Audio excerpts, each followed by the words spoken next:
आपने कभी सोचा है कि जब देवताओं और राक्षसों ने महासागर का मंथन किया तो क्या हुआ? क्या आप जानते हैं कि मंथन के दौरान एक घातक जहर निकला था और केवल भगवान शिव के साहस और निस्वार्थता ने ही दुनिया को बचाया था? या कि हिंदू कैलेंडर में भगवान शिव को समर्पित एक विशेष महीना है और इस दौरान लोग प्रेम और भक्ति के साथ उनके आशीर्वाद का जश्न मनाते हैं।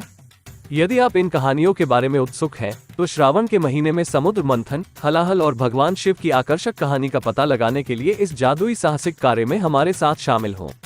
पौराणिक कथाओं के और भी शानदार कारनामों से जुड़े रहने के लिए सब्सक्राइब बटन पर क्लिक करें। इस कहानी के साथ हमें और भी कई प्रश्नों के जवाब मिलेंगे, जैसे कि ब्रह्मांडीय महासागर से कौन से खजाने निकले थे? घातक जहर हलाहल का क्या हुआ? भगवान शिव के लिए श्रावण मास का क्या महत्व है? श्रावण के दौरान लोग किन तरीकों से भगवान शिव को मनाते हैं? तो चलिए शुरू करते हैं। एक समय की बात है, देव कहलाने वाले स्वर्गीय प्राणी और असुर नाम से जाने जाने वाले शक्तिशाली राक्षस थे। वे अमर बनना चाहते थे, इसलिए उन्होंने अमरता का अमृत खोजने के लिए मिलकर काम किया।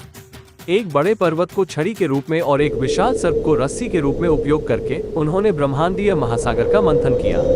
और क्या पता, अविश्वसनीय खजाने प्रकट हुए, जैसे कि अमृता। यह मंथन का अंतिम लक्ष्य था।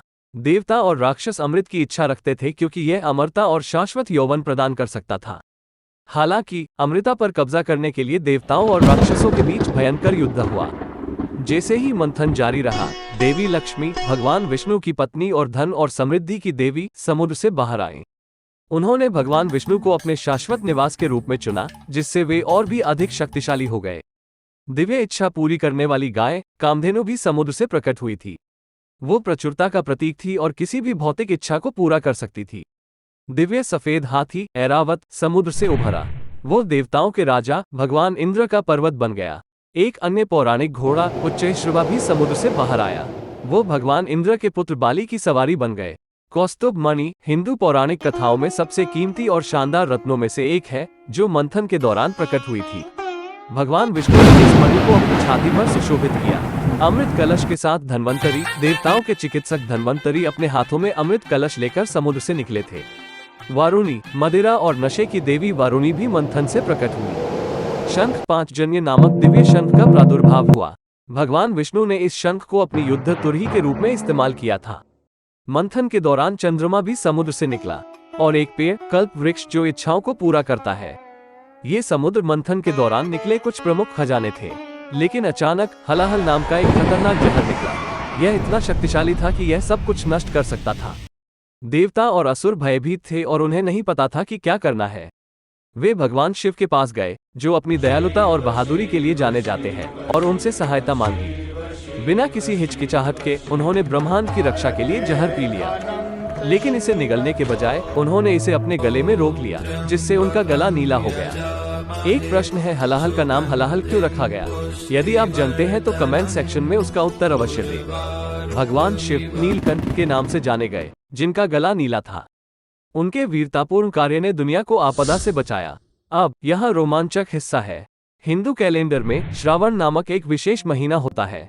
इस समय के दौरान लोग भगवान शिव को मनाते हैं। लोग उन्हें दूध, शहद इत्यादि से उनका अभिषेक करते हैं, जिससे शिव को हलाहल की तीव्र पीड़ा से राहत मिल सके और इस प्रक्रिया द्वारा शिव के भक्त शिव की कृपा पा सके और प्रेम और भक्ति के साथ उनका आशीर्वाद मांगते हैं। एक वैज्ञानिक कारण भी है। यह महीना गर्मी और ठंडी के ऋतु के मध्य आता है और श्रावण मास के दौरान हरियाली भी अधिक छाई हुई होती है, जिससे हवा साफ और ऑक्सीजन की मात्रा बढ़ जाती है, जिस वजह से साधक का शरीर भी ज्यादा ऊर्जा से भक्तिमय होता ही और शिव के आशीर्वाद को आसानी से प्राप्त कर लेता है। सोमवार को, जिसे श्रावण सोमवार के नाम से जाना जाता है, भक्त अतिरिक्त उत्साह के साथ उपवास करते हैं और प्रार्थना करते हैं। ये भगवान शिव के साथ एक विशेष तिथि की तरह है। श्रावण के दौरान अद्भुत कांव यात्रा भी होती है। लोग भगवान शिव को चढ़ाने के लिए सैकड़ों किलोमीटर चल के गंगा नदी से पवित्र जल ले जाते हैं और शिव को चढ़ाते हैं। यह उनके प्यार और समर्पण को दिखाने का एक सुंदर तरीका है। तो मेरे प्यारे दोस्तों, श्रावण के महीने में समुद्र मंथन, हलाहल और भगवान शिव की कहानी हमें साहस, दयालुता और दिव्य आशीर्वाद प्राप्त करने की खुशी के बारे में सिखाती है। अब उस बटन को दबाएं, इस जादुई कहानी को साझा करें। कहानी और पौराणिक कथाओं के अधिक शानदार कारनामों के लिए सदस्यता लेना न भूलें। इस मनमोहक यात्रा में हमारे साथ शामिल होने के लिए धन्यवाद।